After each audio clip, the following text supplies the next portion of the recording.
¿Qué tal? Muy buenos días en uno más de tus programas Salud para Todos Radio, transmitiendo en vivo desde nuestra nueva sede, el Colegio de Ginecólogos y Obstetras, profesor doctor Alfonso Álvarez Bravo del Hospital Español de México, cuya misión es promover la educación médica continua entre sus colegiados y asociados, cuyo presidente es el doctor Jaime Kleiman.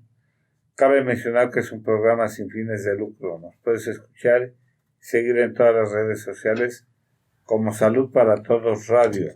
Síguenos en Facebook, en Twitter, en YouTube, en Instagram, en Spotify y en todas las tiendas digitales. Les habla su amigo el doctor Roberto Canales, quien es médico internista y miembro de la Asociación Americana de Endocrinología Clínica. Les voy a presentar a nuestros co-conductores, el doctor Jaime Kleiman, quien es ginecobstetra y se encuentra aquí dentro del Hospital Español. Buenos días a todos, muchas gracias. Al doctor Gabriel Rojas Posero, quien es ginecobstetra y también se encuentra aquí dentro del Hospital Español. Hola, muy buenos días. Hoy tenemos como invitada a la doctora Luz María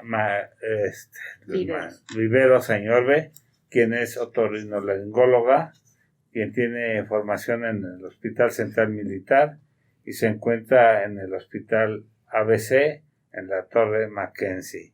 Y nos va a hablar sobre el tema formas de transmisión y mitos sobre el COVID-19. Buenos días, doctora. Buenos días, Bienvenida doctores. a estas nuevas instalaciones que no conocía, ¿verdad? Sí, están aquí muy renovados, muy bonita la sala y con el gusto de estar nuevamente aquí con ustedes. Bueno, yo creo que esta pandemia que nos ha cambiado la vida a todos, yo coordino un servicio médico con 95,000 agremiados y realmente ha habido pues grandes cambios en el ir y venir y cantidad de problemas, de muertos, de enfermos, de situaciones, de carencias, de situaciones en todo el mundo. Nueva York acaba de tener uno de los repuntes más importantes de los últimos días. En México, parece ser, seguimos en semáforo rojo, parece ser que quieren que cambie a semáforo naranja por las cuestiones y presiones sociales, pero no sé qué piensa que hay de todo esto. La palabra es suya, doctora.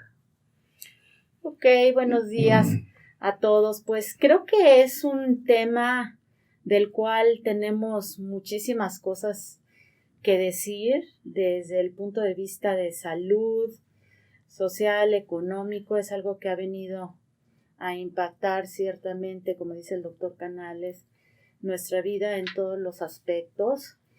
Y lo que yo quisiera es dar un panorama general para todos aquellos radioescuchas, que nos demos una idea general. No quisiera entrar en detalles técnicos que los colegas que nos están escuchando ya conocen, sino más dirigido hacia la población en general, porque han surgido muchos mitos en torno a cuál es la transmisión, las vías de contagio, que sí, en qué superficies está el virus, en cuáles no. Hemos visto que ahora a través de las redes sociales es increíble la cantidad de gente que sube información que no es la real. Y bueno, ha sido tan importante esto que mucha de la población lo cree y hasta lo ha llegado a hacer. Entonces, creo que en esto tenemos que ser muy cautelosos, ver exactamente de dónde estamos obteniendo esta información, porque en la actualidad es muy común encontrar esto. Hemos visto videos al principio de que llegara la pandemia a México. Vimos videos de aparentemente gente que es médico hablando de cuestiones preventivas, y hubo un caso ahí muy en particular de esta persona que se hacía pasar por médico diciendo que con una secadora de pelo se la ponía uno directamente a las vías respiratorias, que eso podía ser un factor preventivo, lo cual, pues obviamente esto es una gran mentira, y lejos de ser una gran mentira, pues nos puede provocar también un daño, nos puede provocar una resequedad terrible, nos puede provocar hasta una quemadura de las mucosas, ¿no? Entonces, sí, esto creo que es algo que no debemos dejar pasar así sin darle la importancia que tiene, porque pues vemos toda esta información. Vimos también algunos de nosotros algunos videos en donde al principio la población realmente estaba convencida de que no existía, que este virus no existía, que esto era algo que habían inventado, y que creían que, bueno, que esto era nada más como una especie de sabotaje para que la gente dejara de trabajar. Vimos algunos videos, por ejemplo, en lugares donde fue muy seria la transmisión, como fue en la central de abastos. Fue muy notorio cómo la gente sacaron videos y decían, no, es que esto realmente no existe, esto es para la gente que no quiere trabajar, pero nosotros seguiremos trabajando. Y bueno, obviamente toda esta población, yo creo que estaba al margen realmente de lo que estaba pasando ya en otros países, porque pues esto empezó desde finales de diciembre en Wuhan, pero obviamente pues la información no llega inmediatamente a todo el mundo.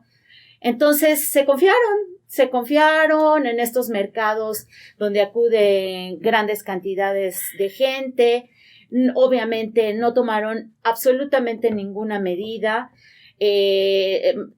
estaban conglomerados, se saludaban igual que toda la vida, en fin. Esta circunstancia nos llevó a que la central de abastos fue uno de los puntos de contagio más importantes en la Ciudad de México. Entonces, pues también esta es otra de las razones por las que estamos aquí, para de alguna forma darles también una orientación de cuáles son las cosas que realmente sí nos pueden servir para prevenir y cuáles son las cosas que en realidad son mitos, ¿no? Me gustaría empezar por comentar que, bueno, se ha visto que una de las formas más importantes de transmisión es a través de las manos. ¿Por qué? Porque con las manos tocamos todas las superficies y inconscientemente en una hora se ve que cualquier persona se toca 20 veces la cara. Entonces, ahí es justamente donde viene el foco infeccioso.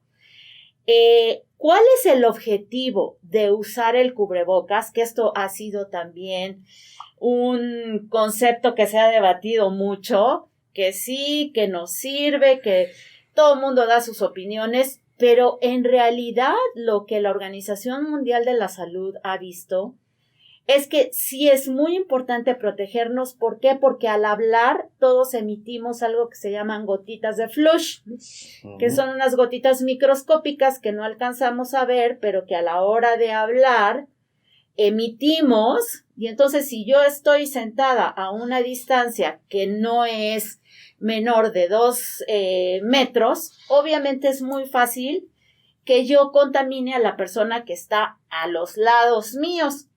O bien, si voy en el transporte público, toso y me tapo la boca y luego agarro un tubo, o simplemente me volteo, toso y le toso en la chamarra a la persona que está al lado, entonces ahí ya contaminé. Esa es otra cuestión. Se ha estudiado en qué superficies son en las que realmente el virus tiene mayores posibilidades de mantenerse, de sobrevivir, y bueno, se ha visto que predominantemente es en el vidrio, en el plástico.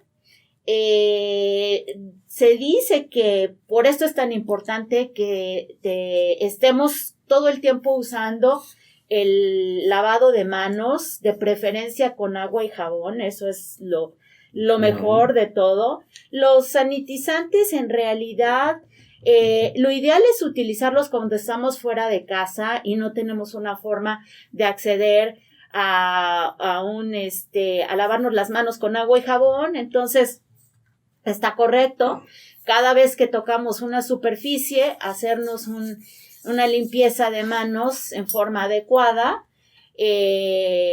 para evitar que todas esas superficies que estamos tocando en forma constante, hola doctor, buenos días, en forma constante, pues no las estemos infectando. Y la otra cuestión es que el cubrebocas, pues justamente nos va a ayudar a dos cuestiones. Una, el que nosotros no contaminemos a las personas que están a nuestros lados, porque también se ha visto que hay muchísimos casos en que las personas pueden estar contaminadas de COVID-19 y no tener síntomas.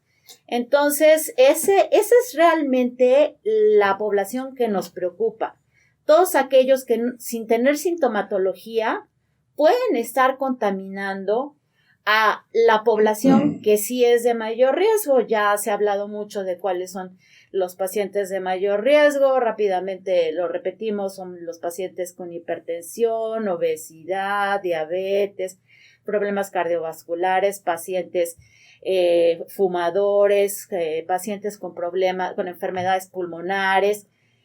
Entonces, realmente, esos son los pacientes que nos preocupan, porque si, como se ha visto en la gran mayoría de los casos, la enfermedad como tal del COVID-19 es asintomática en el mayor porcentaje, se sabe que, bueno, pues de la misma forma es muy sencillo que alguien que aparentemente está perfectamente bien pueda contaminar a una persona que tenga factores de riesgo, y entonces ahí sí, pues el problema va a ser no el que la otra persona me contamine, sino que yo tenga la responsabilidad de cuidar a los demás. Entonces el uso del cubrebocas es un acto de civilidad, de solidaridad para los demás, no pensando tanto en nosotros mismos, sino en el daño que le podemos hacer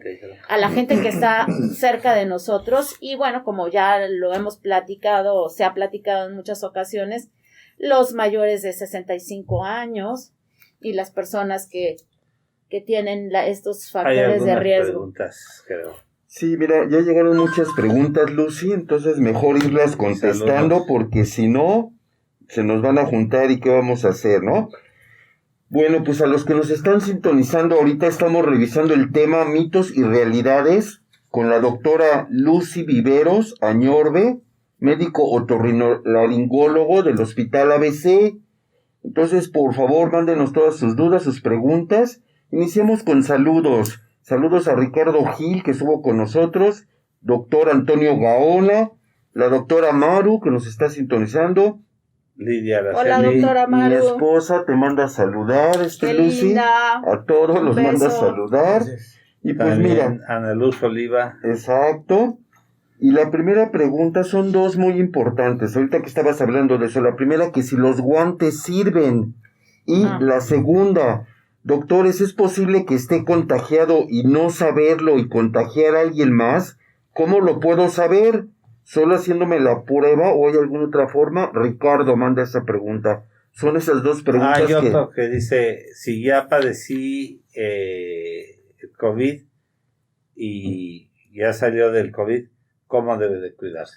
Entonces son esas 3 Sandra preguntas. Rojas también. Lucy. Esas 3 preguntas. A ver. Bueno, Rodrigo, yo creo que la pregunta sobre, él dice de los guantes, ¿no? El uso de los guantes. Sí. Realmente es muy controvertido esto del uso de los guantes. En realidad, es una cuestión que si no se maneja de manera adecuada es exactamente igual que el uso del cubrebocas. Sí. Si el cubrebocas no nos lo quitamos en esta forma y lo recolocamos igual en esta forma, al estarlo yo tocando, yo lo estoy contaminando. De igual manera sucede con los guantes. Si yo me pongo unos guantes, salgo a la calle y estoy tocando todas las superficies que tengo que tocar en el súper al ir a hacer mis compras, y luego llego a mi casa y no me quito en forma adecuada esos guantes, o accidentalmente en el trayecto me llego a tocar la cara con los guantes, ahí ya también viene otro problema. Entonces, yo realmente lo que les aconsejaría es que no usen guantes. Es un factor nada más que confunde, ¿no? Es una falsa Sí. confianza, ¿no? Porque empieza uno a tocar, al fin traigo guantes, toco lo que se me pega la gana y hasta me toco la cara con los mismos guantes y pues obviamente es hasta contraproducente. Sí. Exactamente. Sí, porque... No, Sí, adelante. buen día. Buen día. Buenos Porque recordar, doctores y el público en general, que estamos hablando de aspectos de objetos. En este caso hablaríamos de fomites, ropa, guantes, cubreboca. Entonces, por donde viajemos y en donde viajemos, generalmente recordar que un tiempo de vida importante en cada objeto tiene la presencia del germen. Lógico y sentido común, lo que decía la doctora, es obvio, se fue a gran debate esto, pero es obvio mejor no utilizarlos. Mejor Claro. cargar tu pequeña cantidad de gel antes de llegar a Es tu casa. botellita, ¿no? A ver, enséñala, mira. Traes tu botellita. Ah, ¿también tú, Lucy? Sí, claro, Oh, claro.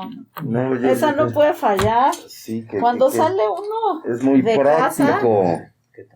una botellita, ya puede ser de Sí. gel o de Café alcohol para al 70%, Sí. y entonces estarse uno Bueno, haciendo su continuo. Les presumo también. Ah, Oh, más ya elegante, ven, doctor. les ganó el doctor. No, Hasta bueno, con trae su pluma, pluma y Sí, les- seguramente se la pone aquí adentro. claro, doctor. sí. No, Sí, bueno. ya ven. Más moderno, La doctor. traigo cargando. La dejé en el No, carro. No, bueno, es que esas son, No, aquí son está. cosas Yo traigo mi botellota. Ah, mira. No, es como un llavero, como ¿no? un llavero. Tu ganchito. Sí. Bueno, se van a poner Bueno, de moda. Eso es lo Yo más he importante. visto muchos pacientes que llegan a mi consulta con guantes, pero los traen por horas, Exacto. No, Y ¿verdad? están todo el día. sudando. Yo lo que les digo, quítese los guantes, les doy un par de servitoallas, séquese las manos, tírelos ahí en el Y que se las contenedor, laven. en el contenedor de Porque aparte no se las lavan. Exacto, no se las lavan. de biológicos que se van a la incineración. Ahorita le doy un par de guantes nuevos, pero porque además vienen sudados. Sí, claro, de que los han traído, como dice usted, Hasta todo el con día. hongos. Séquese Contaminados. sus manos porque necesitamos checarle la saturación de oxígeno y eso. Gracias. Y entonces es un gran problema, ¿no? Sí. Yo creo que esa es una de las cosas que sí sería importante que mejor no lo usemos. Y el cubreboca también, de verdad, sale uno a la calle y es tan común ver que las personas traigan el cubreboca abajo de la nariz. Eso no O lo sirve. traen de bufanda, ¿no? O se lo bajan De gargantilla. de gargantilla o se lo suben, pero el caso es que al no cubrirnos nariz y boca no sirve absolutamente de nada.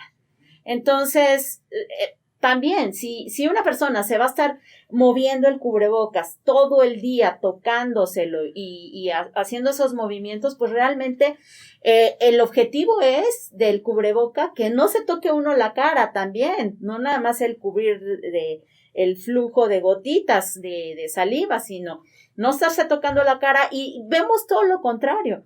Entonces, realmente, si es para eso, pues no nos va a servir. Creo que tenemos que ser extremadamente cuidadosos justo con todas estas medidas que nos ha dicho la Organización Mundial de la Salud, que son importantes, porque bien manejadas, bien llevadas, por supuesto que nos van a ayudar. Pero si no lo hacemos tal como lo dicen, entonces pues no sirve absolutamente de nada, ¿no? Fíjate que una de las cosas con las que empezaste y me parece muy bien recalcarlo, es que, y esto lo trajo toda esta epidemia, es no creer a pie juntillas todo lo que se transmite ni todo lo que se escribe, ¿sí? Porque no solamente el reportaje ese del cuate que se agarra con la pistola del pelo, sino inclusive ofrecen cierto tipo de medicamentos que sí pueden ser efectivos, pero en manos de expertos, no en manos, o sea, no en la población en general. Exacto. Porque se ha visto también que ese tipo de medicamentos pueden ser también contraproducentes, porque no se toman a la dosis ideal o porque están contraindicados en cierto tipo de personas. No, y ahorita que aclaras esa parte, Jaime, es importante en este momento, por los temas que estás tocando, o está tocando la doctora, la automedicación. Eso. O sea, la automedicación se presta a automedicarse productos de procedencia totalmente extraña, que en lugar de hacer un beneficio, pueden ser malévolos. ¿Por qué? Porque son productos que no tienen un control de calidad y además no son indicados para lo propio. Recuerden de ustedes que cada que sale un producto de reconocimiento y de investigación, la hidroxicloroquina, la citromicina, la ivermectina, y no se diga ahorita la dexametasona. Con la ivermectina en Perú, que empezaron a administrarla parenteralmente, pero de uso veterinario, y tuvieron más de 100,000 pacientes con complicaciones. O sea, una cosa es la de uso humano, que sí se está usando en el tratamiento integral del COVID, tomada, pero no por vía parenteral, y allá la empezaron a usar por vía parenteral, de uso veterinario, y empezaron a tener grandes problemas en Perú. Porque recordar que todos los fármacos tienen un principio activo y tienen una dosis y una concentración. No es lo mismo una raza animal que una raza humana. No, y es que yo he visto que hacen unas bombas para los veterinarios, mis respetos, y hacen unas mezclas de antibióticos, y los perritos aguantan cantidades y unas verdaderas bombas. Ahora, con esto que dice Roberto, no quiere decir que la ivermectina no sea funcional en nuestros días. No, es muy buena. Es funcional, y como se está dice usando el en el doctor, tiene que protocolo. ser en manos de profesionales. Y se está usando en el protocolo del COVID, Exacto, en humanos. Y con muy buena respuesta. Pero no de uso veterinario. Exacto. Y con respecto a esto, quisiera yo mencionar que, bueno, como todos sabemos, en Wuhan fue donde tuvieron la primera experiencia, y tratar de manejar a los pacientes, como decía el doctor, dependiendo de los antecedentes, los factores de riesgo de cada paciente, se puede utilizar cada medicamento. La cloroquina, la hidroxicloroquina, la citromicina, las cefalosporinas, el uso de anticoagulantes, el uso de antiinflamatorios, en fin, son una serie de medicamentos que también esto se inició obviamente de manera observacional, porque nadie sabemos hasta el momento exactamente el tratamiento idóneo para el COVID-19. Entonces, nosotros somos un país en ese aspecto que tuvimos la ventaja de que hemos visto lo que sucedió en China, lo que sucedieron en varios países asiáticos, lo que sucedió en Europa, que sucedió en Alemania, en Francia, en Italia, en Inglaterra. Y bueno, afortunadamente, de la observación de estos tratamientos que muchos médicos en conjunto sacaron protocolos, es de ahí de donde viene esta información, pero que no puede ser generalizada, sino que depende de las características de cada paciente, de la edad, de los síntomas que tenga y de la seriedad del padecimiento. Sabemos que al principio puede ni siquiera un paciente tener ningún síntoma y momentáneamente los otorrinolaringólogos a nivel mundial han observado, se ha visto que se presenta la hiposmia o anosmia, que es la pérdida del olfato de manera súbita. Entonces, muchas veces el paciente no tiene absolutamente nada. Lo único que reporta es, de repente dejé de oler y los alimentos ya no les encuentro sabor. Mucho ojo, porque se ha visto que muchas veces no existe ningún otro síntoma más que este. Entonces, hay que estar muy, muy bien informados para saber este tipo de cosas. Preguntaban por ahí cómo saber si no tengo síntomas, si soy positivo. Uh-huh. En realidad esto es algo que se ha platicado mucho entre el gremio médico y pues en muchas ocasiones se dice, mientras no sepas con una prueba que eres negativo, hay que pensar que todo mundo puede ser positivo. Por eso, porque no todos los pacientes tienen sintomatología. Y bueno, esta característica de la pérdida del olfato y de la pérdida del gusto es algo que tampoco se ve de manera muy frecuente, pero sí se ha visto que aproximadamente es un 30% de la población quien la puede presentar. Y se ha visto que es más frecuente en gente joven. Entonces, volvemos a lo mismo, son ciertas cosas que no se presentan en todos los pacientes y que dependiendo de la edad también, ¿no? Sabemos que los adultos jóvenes, sanos, que no tienen ningún factor de riesgo, ningún antecedente de importancia, pues son los que van a pasar esta enfermedad de COVID-19 sin mayor problema. Va a tener obviamente una sintomatología como si fuera una gripa fuerte, pueden tener fiebre, dolor de cabeza, dolor muscular generalizado, pueden llegar a tener náusea, pueden llegar a tener diarrea. Esto es una característica muy importante en los niños. En los niños es donde más se ha visto que puede haber manifestaciones gastrointestinales, que no es muy frecuente en los adultos, pero puede presentarse en algunos. La mayor parte de los casos es en la población pediátrica y hay que analizar cada caso porque se han reportado también que en algunos pacientes puede haber sintomatología neurológica. Ya se reportaron casos en donde puede parecer un síndrome de Guillain-Barré y resulta que, bueno, pues uno jamás se va a imaginar que fue eso o que pudiera ser eso. Entonces, también se ha visto que muchos pacientes no se conocían hipertensos, no se conocían diabéticos, que desafortunadamente en nuestra sociedad la medicina preventiva pues no es como en otros países que esta es la primera línea para la prevención de la salud. Entonces, hay mucha gente que no sabe que es diabética y en el momento que enferman, en ese momento se descompensan, pueden empezar con datos como de una simple gripa.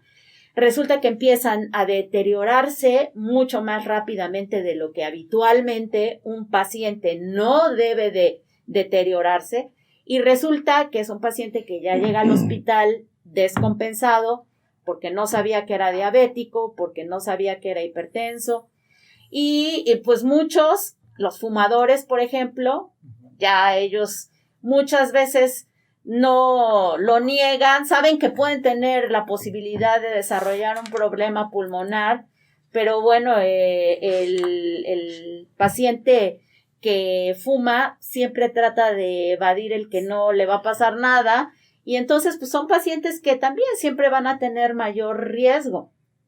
Entonces, no es así como una receta que podamos decir todos los pacientes van a tener estos síntomas, los pacientes adultos jóvenes, los pacientes pediátricos, los pacientes adultos mayores.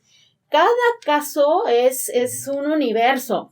Y regresando a lo de la medicación, pues es lo mismo, ¿no? Hemos visto todos lo que ha sucedido con el presidente de Estados Unidos, que él de manera personal decidió empezar a tomar la cloroquina, y entonces que está contraindicado, que se ha visto que también tiene efectos secundarios que son terribles, ¿no? Entonces hay que valorar porque todo es observacional, todos estos tratamientos son observacionales, y realmente los médicos que empezaron a hacer uso de estos medicamentos pues han ido encontrando los efectos secundarios también de los mismos, ¿no?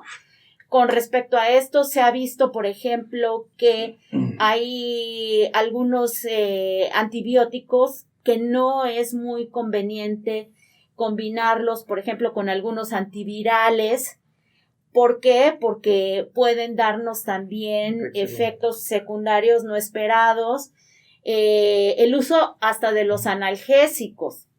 Hay que tener mucho cuidado. El ibuprofeno, pues se supone que no debe ser un medicamento el boom también de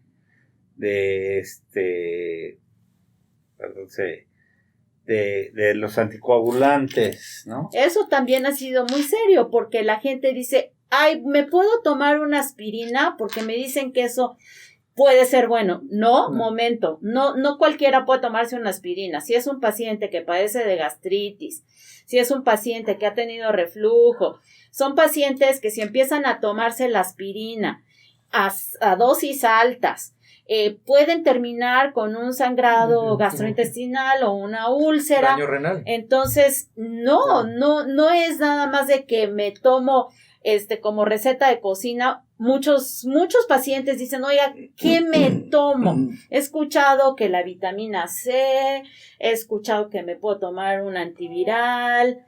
No, pero también mencionaban que los pacientes, me han llamado pacientes, que empiezan con síntomas, que si se puede tomar una aspirina, pero Sí. No cubre. De hecho, se han hecho estudios también ya más formales en cuanto a cuáles son los medicamentos que finalmente siguen protocolos que se han hecho de manera observacional, y que si se combina, por ejemplo, la cloroquina o la hidroxicloroquina con un antiviral, por ejemplo, el lopivimir, con ese se ha visto que puede haber mayor cantidad de reacciones adversas. Entonces, como mencionaban los doctores, realmente esto tiene que estar en manos de un profesional, hasta para tomarte una aspirina o para decir, no, es que ahora se ha visto que el uso de la dexametasona es excelente para la evolución de los pacientes. Hay que ver en qué periodo de la enfermedad se encuentra el paciente, si es al inicio de la enfermedad, si es en un estadio ya avanzado, porque no para todos los estadios de la enfermedad va a ser útil.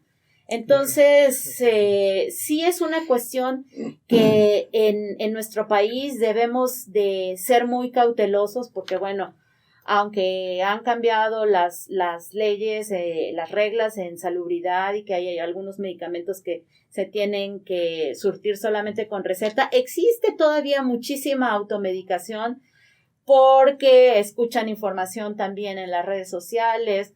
Si el presidente de Estados Unidos decide tomarse la cloroquina o hidroxicloroquina Pues cuando por dijo 15 días, que tomaran el El cloro, el sanitizante. sanitizante, y sí. hubo mucha gente que lo hizo, ¿no? Claro, Y se intoxicó. hubo intoxicaciones. Pregunta hubo el doctor Álvaro Almenta que cada cuándo hay que cambiar los cubrebocas. Esa es una pregunta muy, muy importante. Yo creo que dependiendo de su actividad, si usted sale a una oficina donde va a estar en contacto con otras personas, yo considero que lo idóneo es usar un cubrebocas durante su jornada de trabajo y posteriormente desecharlo. Se dice que cuando el cubrebocas está húmedo, porque muchas veces ahí no nos damos cuenta de que estamos hablando y están las gotitas de flush, se humedece el cubrebocas. Entonces, no podemos hacer esto de lo que muchas personas ahora están tratando de hacer, que como se vino el problemón de que no había forma de conseguir los cubrebocas, entonces los guardo. No se puede uno estar poniendo un cubrebocas un día, guardarlo, al otro día usarlo y estarlo así tratando de usar porque estamos Ya está ahí contaminando. Ajá. Lupita pregunta ¿por qué se pierde el olfato y el gusto cuando hay COVID? ¿Se puede presentar esto sin fiebre ni tos y sin problemas para respirar? Sí se puede presentar como único síntoma y lo que está reportado es que es justamente porque el virus va directamente hacia la placa olfatoria que está en el techo nasal. Ahí hay unas terminaciones nerviosas donde justamente te llega el mensaje directo que va al cerebro para la olfacción. Entonces, realmente es porque en esos casos el virus llega directamente a esa zona de la placa olfatoria en el techo de la nariz y puede ser el único síntoma. A lo mejor ni siquiera desaparece por completo como en muchos pacientes, a lo mejor nada más disminuye. Pero por ende, cuando tenemos una alteración en la olfacción, es muy frecuente que también tengamos alteraciones del gusto. Entonces, casi van de la mano. Esto, como les decía, no es un síntoma que sea muy frecuente, es el 30%, pero también se ha visto que habitualmente los pacientes que presentan ese síntoma, en 2 semanas pueden empezar a recuperar la olfacción y el sentido del gusto. Es algo, que no queda una secuela como a nivel pulmonar, ¿no? Doctora Luz, al respecto de la misma pregunta que hacen, ¿va de la mano la olfacción y el gusto por los alimentos? ¿Y esto realmente se activa súbitamente o tiene un tiempo de espacio conforme se va expresando este tipo de sintomatología? ¿O es súbita? Bueno, para poder diferenciar, porque hay cuadros que cursan con esto, de no hecho, malinterpretar. En las publicaciones que nos han llegado de Europa, justamente dicen eso, que hay casos en los que de manera abrupta el paciente dice, de repente dejé de oler, no huelo nada. Y con los días va empezando a notar que tampoco tiene el sentido del gusto.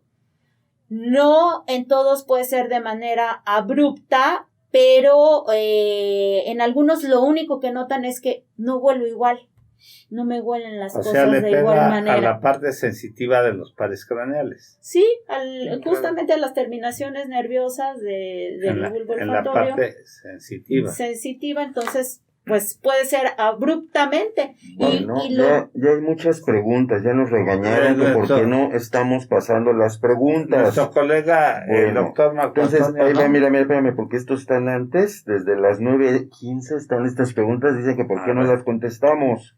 Bueno, ahí va, Lucy. Mira, la primera dice, si ya tengo una persona de mi familia enferma, ¿cómo la cuido y qué debo de hacer? ¿Le debo de pasar todo desechable? Y la siguiente pregunta, ¿hay un medicamento de prevención? Y la última, estoy embarazada y me diagnosticaron COVID, ¿se puede infectar mi bebé? ¿Qué hago?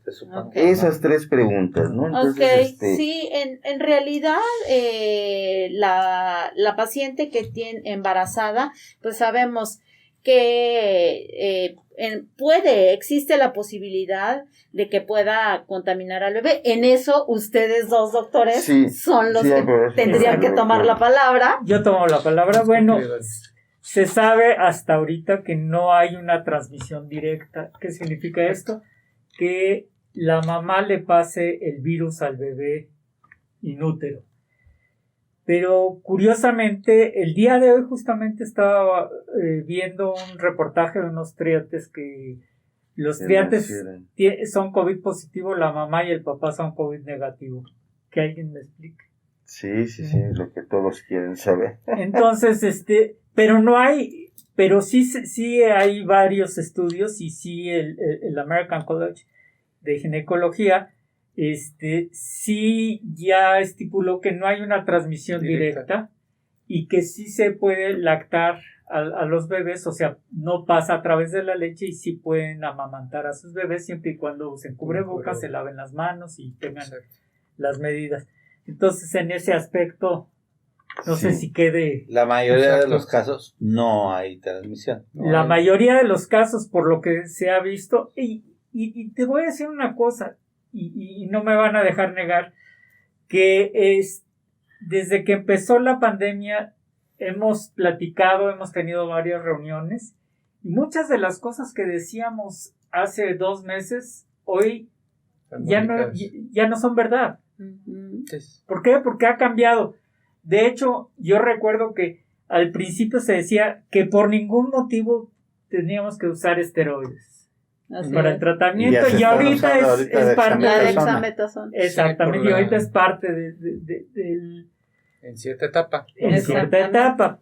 Y esa es la cuestión. También, ¿no? Entonces, creo que había otra pregunta de cómo cuidar a un familiar. Que ya está contagiado, ¿qué hacemos? Bueno, en realidad depende de a qué grado llegó la enfermedad del COVID en ese paciente. Si es un paciente que estuvo hospitalizado, obviamente esos pacientes tienen que ser muy bien vigilados. Antes de darlos de alta del hospital se tienen que hacer pruebas nuevamente de PCR para detectar si existe todavía el COVID-19 y después se vuelve a repetir el estudio 15 días posteriores. Se les pide a esos pacientes que no se vayan directamente a casa donde vayan a estar en contacto con otras personas, si es que se puede. Yo tuve una paciente que tenía una casita de campo y decidió ella mejor aislarse para no contagiar a su familia, si se puede. Y si no, dentro de la misma casa, pues lo ideal es que esté dentro de su habitación. Y lo idóneo es que sí se separen todos sus utensilios de comida, de vasos, platos, todo esto, y evitar el contacto a menor distancia de 2 metros, obviamente no. Y cuando esté, por alguna razón, que obviamente le van a pasar el alimento o alguna otra cosa que necesite el paciente, que la persona se ponga el cubreboca y el paciente se ponga el cubreboca.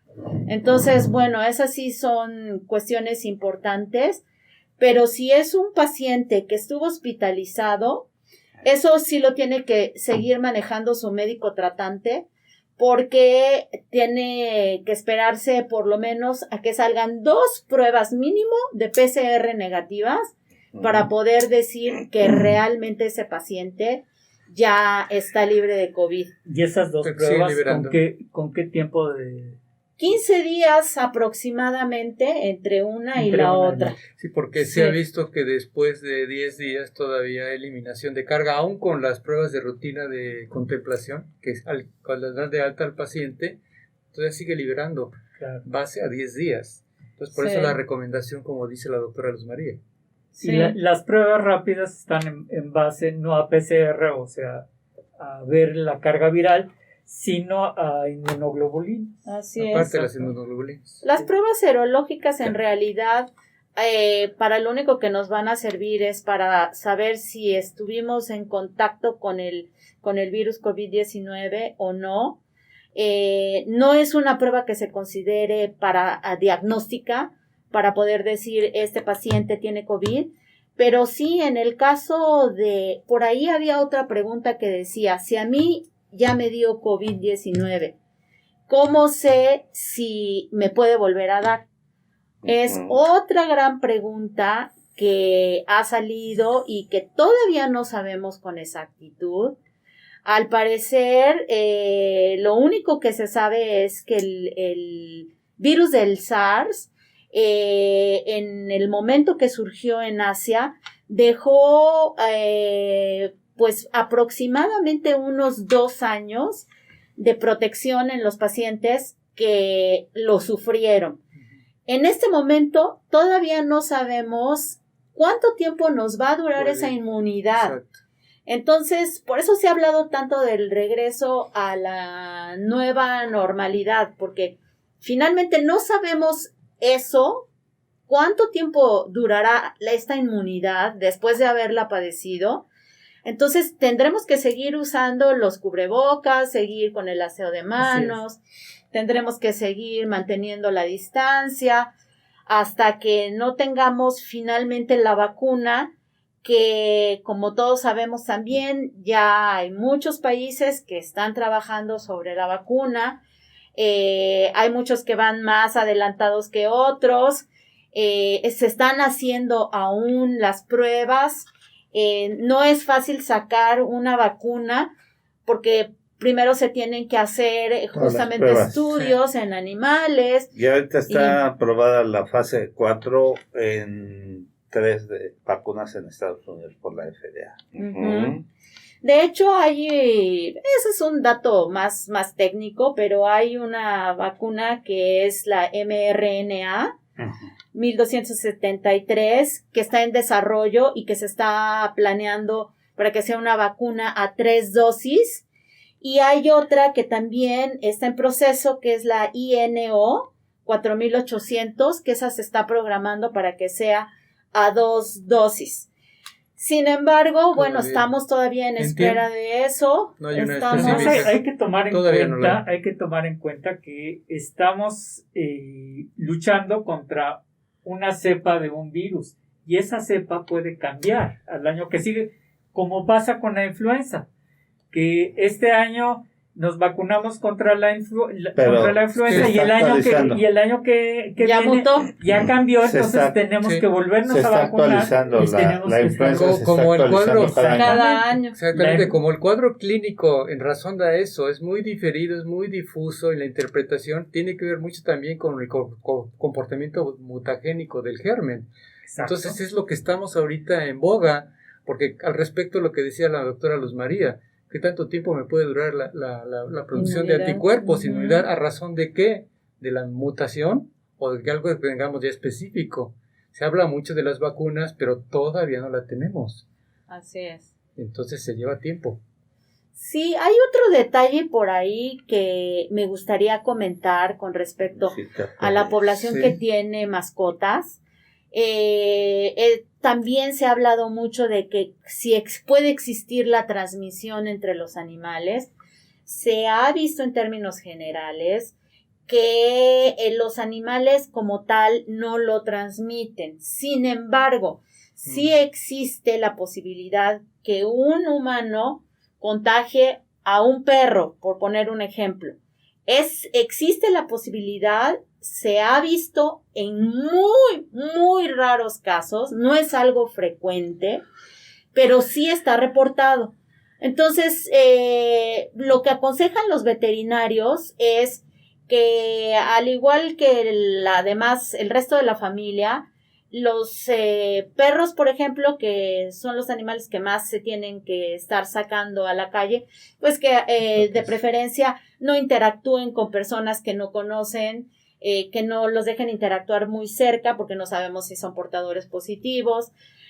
Como la tendencia de la gente en los parques a veces al salir a correr es escupir, entonces pues los perritos andan ahí encima de las superficies. Creo que ahí la interpretación hay que definirla, porque no lo vayan a interpretar a razón de como hubo un tiempo y se sigue haciendo, se deshacen de sus mascotas porque les van a transmitir el germen, o sea, en este caso la zoonosis.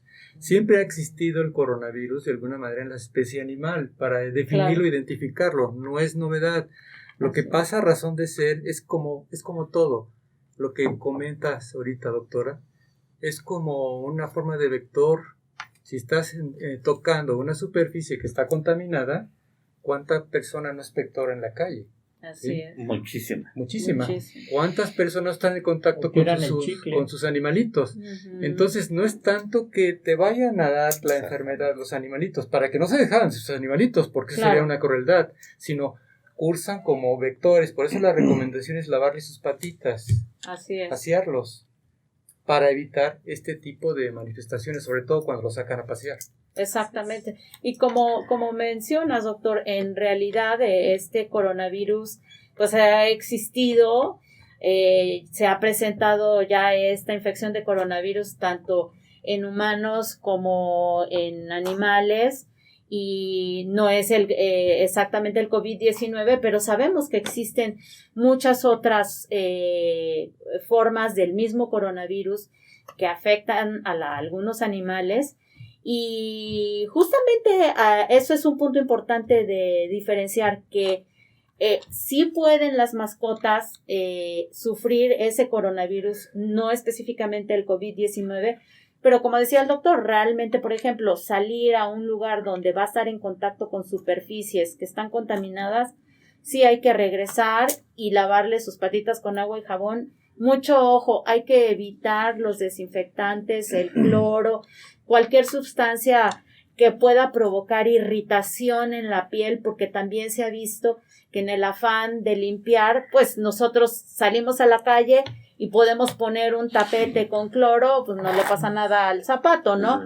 Pero en cuanto a las mascotas, hay que tener mucho cuidado de que sea únicamente agua y jabón para evitar lesiones en los mismos. Muy bien, Lucy. Bueno, pues a todos los que nos están sintonizando, estamos revisando el tema de mitos y realidades en esta pandemia del COVID.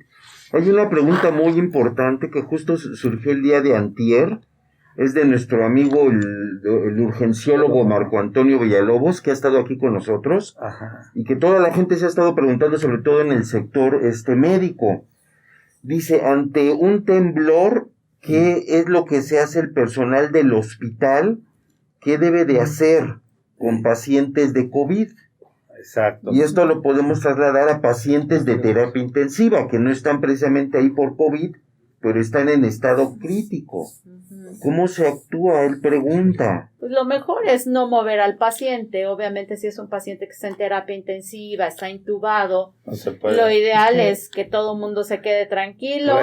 Rezar, sí, y nadie se mueve, ¿no? Y una observación importante, independientemente del COVID o no, del temblor o no, de antemano, la experiencia de los expertos en medicina crítica, terapia intensiva, ellos aluden que si tienes a un paciente estable en ese momento, el simple hecho de que tú lo cambies de cubículo es un gran riesgo, porque lo pones en riesgo y se desestabiliza. Claro. Entonces no hay que moverlos. Y estaba aquí leyendo ciertas citas de la Organización Mundial de la Salud y la Secretaría de Salud. ¿Qué es lo que refieren? Lo primero que dice que en 1985 México no estaba preparado para esto. A partir del 2017, que fue el segundo temblor más fuerte, tuvieron que ya hacer lineamientos en los hospitales. Entonces existen protocolos a grandes rasgos.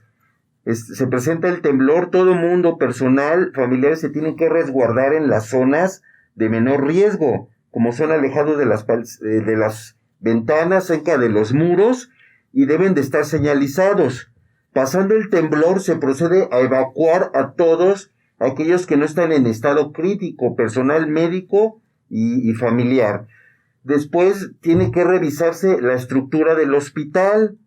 Si ven que está bien, pueden regresar, pero no los servicios que no críticos, como enseñanza, administrativos, biblioteca, consulta externa y cirugías no urgentes se cancelan. Solamente va a poder regresar el personal de terapia intensiva neonatal, es decir, de niños, y terapia intensiva de adultos. Ese es el protocolo. Entonces se aplica para pacientes de COVID graves, para pacientes intubados. Es muy importante por eso se tienen que realizar distinta preparación de todo el personal, simulacros, de saber hacia dónde se dirigen y qué hacer.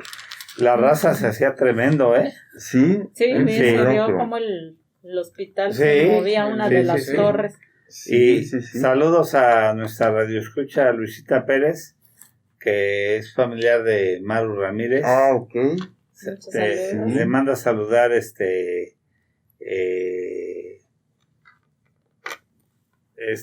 nuestro coconductor Sánchez Vera. Ah, ¡Ay, ok. saludos, licenciado Sánchez Vera! Se tuvo que recluir él El también. productor de Adela sí, Micha, sí, Isaac sí. San. ¿Eh? No en el reclusorio. ¿Te acuerdas de Isaac San que Sí, que produce? trabajaba en Radio Nos Fórmula. manda a saludar también. Ok. Saludos para Alex Beca, Lupita Hernández. Pues aquí vuelve a decir Sánchez Vera que qué onda, que por qué no lo mandamos a saludar. Sánchez Ok. Vera, Licenciado mandilón. Sánchez Vera, Ya se saludos. volvió mandilón. Apenas fue su aniversario de 3 años de boda, de ¿verdad? boda. Felicidades, Sí, muchas sí, sí. felicidades.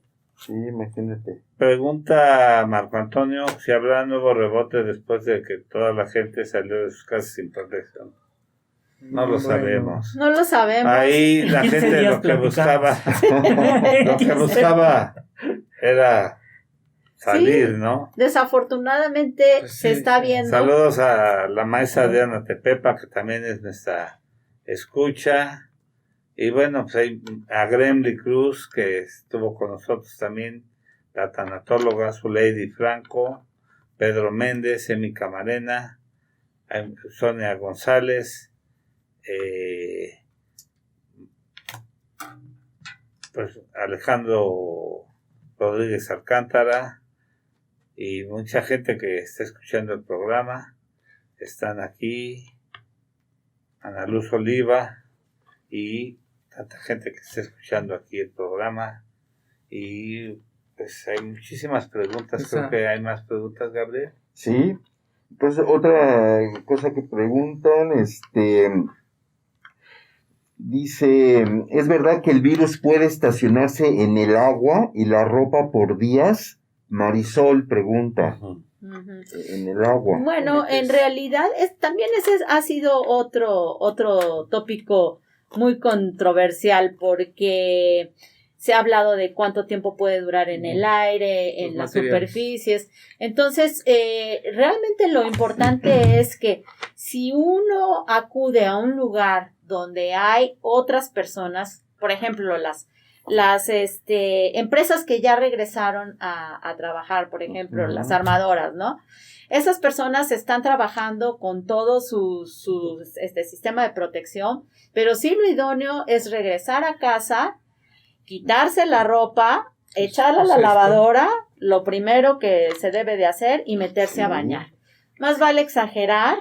Obviamente los trabajadores de la salud pues tenemos que hacer lo mismo, tenemos que ser un poquito exagerados, pero si usted sale al súper y resulta que encontró muchas personas, pues mire, más vale que regrese a su casa, no va a pasar nada, que se desinfecten los zapatos, se quite la ropa, la meta directamente a la lavadora y se dé un baño, ¿no?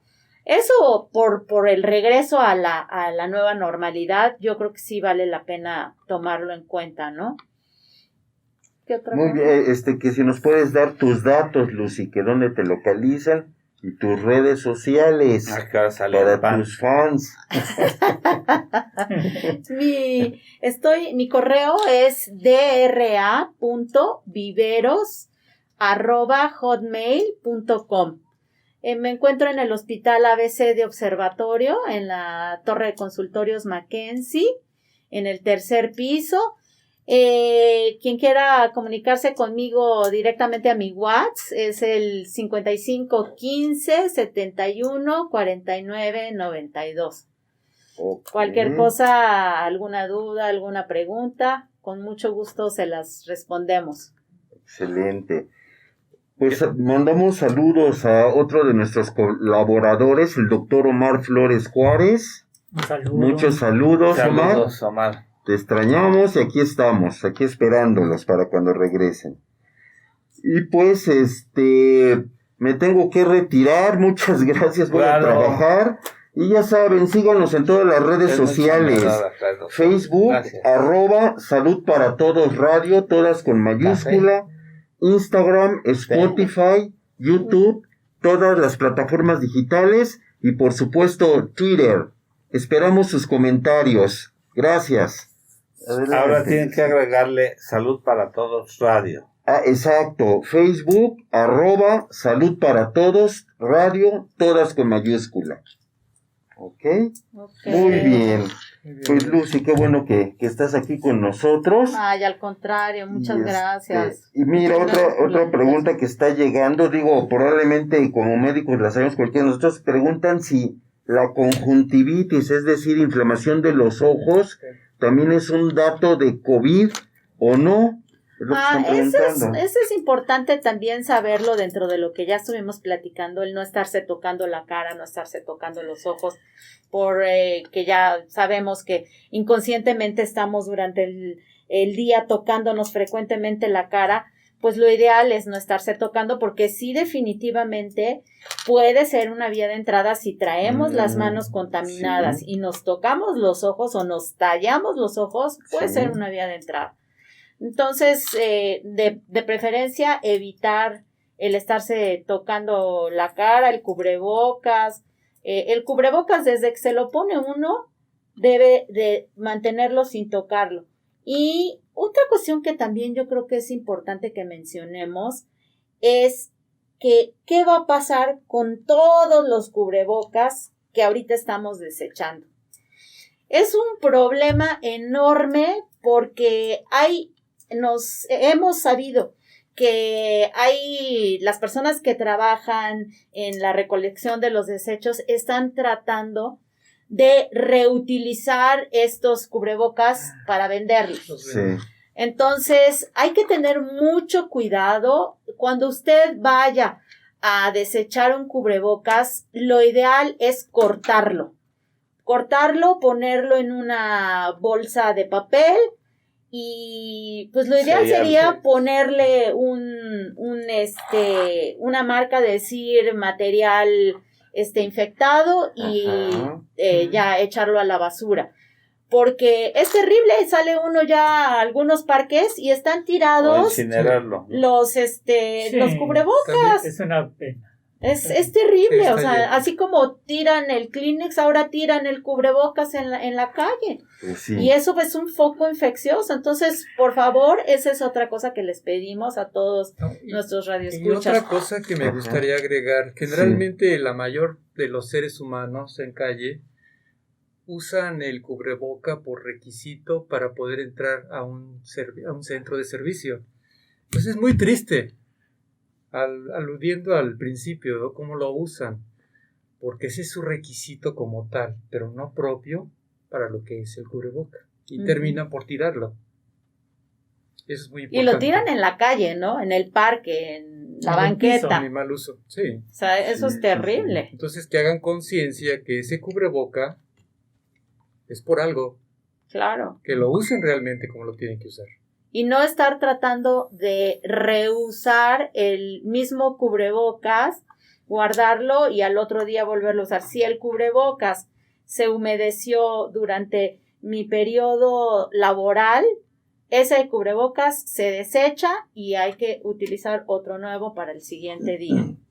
Y pues de preferencia tratar de cortarlos con tijeras, meterlos en una bolsita y así desecharlos, para que no vayamos a tener el grave problema de que los quieran desinfectar aparentemente y venderlos. ¿Qué les ¿no? dirías a aquellos que tienen materiales, digamos, de telas que no cumplen las características y los criterios? ¿Qué hacer con ese cubreboca? Porque constantemente lo siguen usando de la misma manera. Sí. ¿Qué les dirías? Esos cubrebocas de tela, pues sabemos perfectamente bien que no tienen ningún filtro.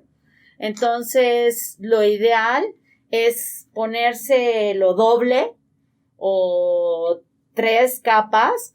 Eso sería lo idóneo porque no está filtrando absolutamente nada. Y lo mismo, lavarlo todos los días al final de la jornada laboral, ¿no? Pero sí protegerse con 2 o 3 de preferencia porque no tiene ningún filtro. Eso está aprobado. Igual Sí, dependiendo del material de cada cubrebocas, sabemos cuáles son los más efectivos, los menos efectivos, y pues los de tela se han puesto muy de moda, pero desafortunadamente nada más no tienen filtro, entonces hay que ponerlo doble o triple y lavarlo todos los días al final de la jornada. Colocar debajo un verdadero cubreboca y si quieren el de Poner encima el otro. estético, Sí. colocar encima el otro. Hay que recordar que el Sí. virus es una partícula sumamente pequeña y sí penetra los poros de esa tela y obviamente sí puede penetrar a las mucosas de la persona que lo está usando, aunque lo esté usando. Es como decir, Sí. colocarse eso y colocarse nada es lo mismo. Casi lo mismo. No sirve. Sí, no sirve. O estar manipulando, ¿no? El cubrebocas o Acabar. lo de los guantes también. Termina Exacto. siendo una Sí, contaminación. hay unos muy bonitos con estampados Sí, y todo lo que quieras, pero pero no. si no sirven, No trajiste el de exactamente los superhéroes ahora. No, el de Hulk. el de Era Hulk. de Es Hulk. que Gabriel trae unos de Traía unos de superhéroes. Hulk. Sí. De Hulk. Ah, Ese sí, sí le ahora da están de doble moda, protección. ¿no? Invencible, ese sí se Le le da da doble era de protección. Hulk. Bueno, muy Sí, bien. por eso la denominación está KN95, Exacto. que significa que protege hasta el 95% de los gérmenes que puedan ingresar. Sí. Ni estos, que son KN95, son el 100% seguros. 95%. Solamente el 95%. Sí, el 95% nada más. Sí. Imagínense ahora uno de tela. Yo, Ahora, exacto. por ejemplo, el lunes mandé un paciente al hospital con COVID y la familia me dice la hermana, oiga, yo vivo con él, tengo a mi niño, ¿nos puede usted atender? Le dije, no, hasta que no me traiga sus estudios, que son negativos, para poderlos yo atender, que son negativos, que estés bien, Gabriel. Entonces, yo no los puedo seguir atendiendo. Claro. El paciente ya está hospitalizado, ya está ya lo recibieron, porque datos inequívocos de COVID. Entonces, no los puedo seguir viendo, y cantidad de pacientes que, por eso lo que hemos optado la mayoría de bueno, en mi caso, recortar horarios de consulta y cerrar varios días de la consulta, Y separarlo, ¿no? Sí. porque hay cantidad de Sí. consulta y cantidad de pacientes, pero si no hace uno ciertas medidas de protección, pues he visto morir amigos, muchos colegas médicos han muerto de esto, Ujú. y pues está tremendo. Y creo que con respecto a eso, doctor, vale la pena también hacer un comentario en cuanto a que mucha de la población está panicada de pararse en un hospital. Puede ser que a lo mejor por alguna otra razón tiene alguna patología que en ese momento le aqueja, pero nadie quiere pararse en los hospitales porque dicen, hay COVID, no, me voy a contagiar. Entonces es muy importante también que la población sepa que en los hospitales estamos llevando varios protocolos en los cuales tenemos las áreas de COVID muy bien aisladas de las áreas de pacientes que no tienen COVID. Exactamente. Entonces, no tienen por qué tener pánico. Ustedes van a una área distinta que está completamente aislada del área de pacientes de COVID. No va a pasar absolutamente nada. Si ustedes van al laboratorio o si van a tomarse algún estudio radiológico, tienen que ir con la seguridad de que no les va a pasar nada. Porque también, bueno, hemos visto dentro de la práctica, yo creo que ustedes lo han visto, que ahora se está dando mucho lo de telemedicina, por lo mismo, porque la gente está panicada y bueno, es válido en pacientes que ya conocemos, pacientes subsecuentes, se podría hacer, aunque desafortunadamente no existe la forma de explorarlos en forma adecuada, pero un paciente de primera vez que no conocemos, que nunca hemos visto, pues sí es imposible, ¿no? Poderlo explorar, ver qué es realmente lo que tiene. Y me das pie, fíjate, a una pregunta que hay aquí, que hasta cierto punto es muy, muy reiterativa, pero la voy a leer, la manda Yalil. Dice, doctores, si estoy embarazada, ¿qué tipo de cuidado debo de tener? Yo lo dejaría ahí, dice, luego para no contagiarme a mí y a mi bebé. Y puedo amamantar siendo que en dado caso estoy con COVID o me abstengo o qué me recomiendan. Número 1, como dice la doctora Lucy, el COVID, aunque está en el hospital, no está saliendo por las ventanas ni está en el estacionamiento. Muchos de nosotros que tenemos nuestro consultorio en la zona de hospital, dentro del hospital, o sea, hay una torre de consultorios, aquí en el español está la torre de consultorios, pues y el área de COVID, ¿no? Está totalmente ajena a esa. Inclusive en la zona de consultorios hay protocolos, inclusive para subir al elevador, para entrar al elevador, cuánta gente debe de entrar, cuántos no. La entrada del consultorio es muy importante. Ya en todos nuestros consultorios se están poniendo tapetes sanitizantes para que efectivamente si alguien escupió, tosió, lo que sea y lo trae en los zapatos, no lo introduzca ni a los consultorios ni a sus propias casas.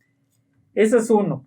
2, la paciente embarazada es una paciente que sí requiere que la sigamos viendo. No podemos hacer telemedicina con la paciente. No podemos saber si ese bebé está creciendo correctamente. ¿Cómo haces un ultrasonido por telemedicina? ¿No? Exactamente. Obviamente no se puede. Entonces, esa paciente, pues la tenemos que ver mínimo una vez o una cada 2 meses. Digo, si ya me voy muy lejos. Pero el protocolo es una vez por mes. Y la tenemos que seguir viendo. Y no la estamos exponiendo siguiendo todos los protocolos que tenemos ya de por sí desde hace tiempo cuando empezó todo esto. Dice, pero si la paciente es positiva, como dije hace rato, la Organización Mundial de la Salud dice que sí puede esa paciente amamantar al bebé. Yo estaría un poquito dependiendo de la paciente también y dependiendo del cuadro. Hemos visto que hay pacientes, si la paciente está en condiciones, si no está intubada, pues obviamente puede estar inclusive con el bebé, siempre y cuando siga también el protocolo especial. Y bueno, pues ¿cómo evitar que esa paciente se contagie? Como todas las pacientes.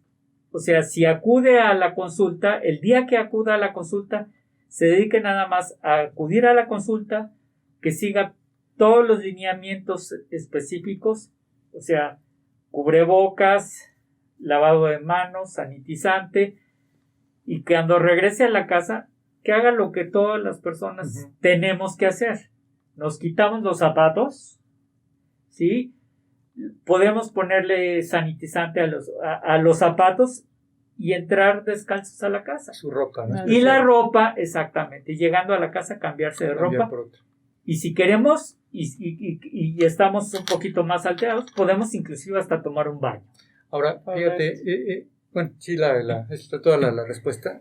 Ahora bien, esto es válido también, lo veo de esta manera, porque sí, así como tiene derecho una mujer que está embarazada y debe llevar todos los controles, recordar al inicio, parte de la plática, doctora Luz, habías comentado que todos podemos tener en contacto con esto, pero hay factores que tienen mayor sensibilidad a ser predispuestos a este tipo de padecimiento. Claro. Diste la lista: personas con sobrepeso, personas obesas, obesidad mórbida, que tienen problemas de tipo pulmonar asmáticos, Claro. fumadores EPOC, ¿sí? Que son diabéticos, no se diga que son hipertensos. Gran parte de nuestra población es hipertensa asintomática. Tú lo habías comentado de alguna manera.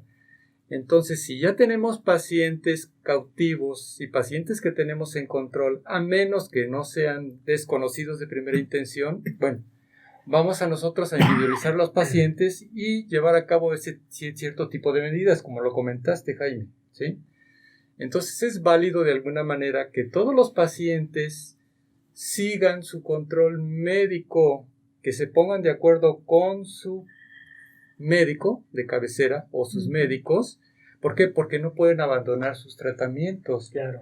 Porque generalmente este tipo de pacientes son los que corren más riesgo y van a ser más sensibles en presentar el COVID por no realmente llevar un control.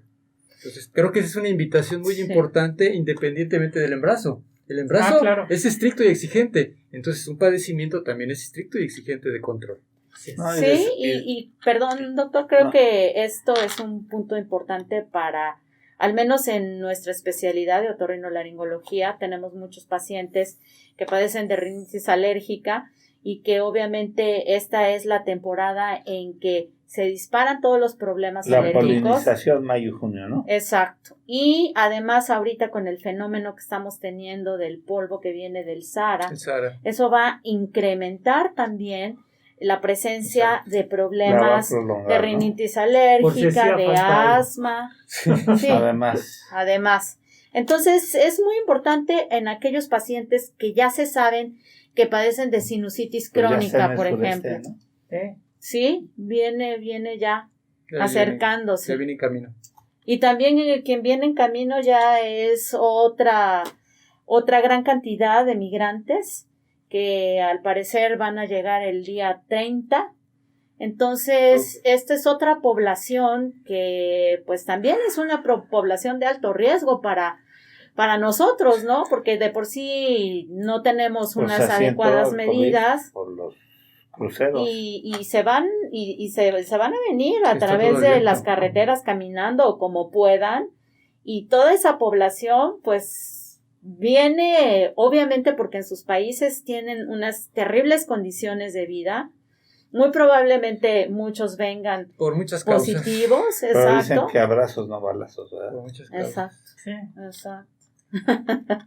Yo tenía una pregunta, sin politizar el manejo inicial de esta pandemia aquí en México. ¿Cómo lo ven? Porque yo tengo mi particular y personal punto de vista. Yo creo, doctor, que en realidad en México el gran problema ha sido el subregistro. Creo yo que no se ha Bajo hecho el protocolo que se manejó, ¿no? Un registro adecuado de todos los casos, en realidad, de infectados, de defunciones, de neumonía activos. Típica. Exacto. Igual. Sí, o sea, no ha habido un orden realmente. No, es que bajo eso de la neumonía típica Es que se ha enmascarado, ¿no? Lo dieron como Sí. un decreto inicialmente y no fue lo adecuado. Sí, Es que la mientras- hay gente muchas dice, actas de defunción mi que así se familiar quedaron, se ¿no? murió Exacto. de De neumonía típica. no tiene COVID, vamos a velarlo Ya vamos y en es una 24,000. contaminación. Todo quedó enmascarado. 24,000 Así es. positivos. Sí, que han- 24,000. y todos los de neumonía típica, ¿cuántos van a sumar? ¿Cuántos sumaron? Sí, al principio muchos se quedaron con el diagnóstico de Y neumonía antes de típica. eso, yo hablo de la situación en los aeropuertos y te lo digo de primera instancia. Mi anestesiólogo en febrero estaba en España y no lo dejaban salir a la calle. Salió una vez a la calle y le llamaron la atención, salió la segunda vez a la calle y le dijeron que si salía una tercera vez lo iban a encarcelar y le iban a cobrar una multa de 500 euros. Y subió a 700 euros. Sí, Bueno, exacto. llega a México y le pregunté, ¿y aquí en México cuando llegaste la pandemia ya estaba? ¿Había un control sanitario? Nah. Que Nada. absolutamente nada. Nada. Y digo, era un momento crucial para detener mucho de la... Yo no digo todo, porque mucho se puede haber colado. A ver, Pues pero más bien ahí era sí. a los que se estaban repatriando, ¿no? Sí, los sí, que regresaban. ese fue un problema muy, de muy fin grande. de año, los que regresaban también. Pero miren, compañeros, yo me atrevería a manejarlo de esta manera, esos términos de fase 1, fase 2, fase 3, y habla hasta la Organización Mundial de la Salud, hasta la quinta, ¿no? Pero, a ver, nosotros en medicina estamos acostumbrados a manejar el concepto de historia natural de la enfermedad. Manejamos la etapa de prevención primaria Así es. y prevención secundaria. Sería el equivalente el cuestionamiento. Decir, prevención primaria son las medidas que se deben de llevar exactamente para evitar los contactos que se den en escala, en forma aritmética, porque esto es exponencial. Entonces, cuando no hemos tenido el primer caso reportado, bueno, va, prevención primaria, no estamos hablando de enfermedad como tal, sería la fase 1. Y cuando estamos hablando de prevención secundaria, que ya tenemos cotejado, ya va en camino, ya estoy corroborando, ya es el diagnóstico con las pruebas de que ese paciente realmente presenta la enfermedad. Entonces, quiero entender que el mes de febrero, según la historia aquí en México, fueron reportados los primeros casos y entramos a la llamada segunda fase, hasta, si no recuerdo, o me equivoco, si ustedes me dirán estoy equivocado, hasta el día 22 o 23 de marzo. De marzo, Entró la segunda fase, pero Sí. ya en ese momento lo que tú comentas, Jaime, y lo que comenta también Roberto, ya había casos, entonces esto ya fue exponencial y nunca se hizo nada en el aeropuerto. Se captan los casos, ya es etapa secundaria, ya es la enfermedad, entonces van a ser exponenciales, entonces llegamos demasiado tarde. Así es. Y ahorita seguimos llegando demasiado tarde.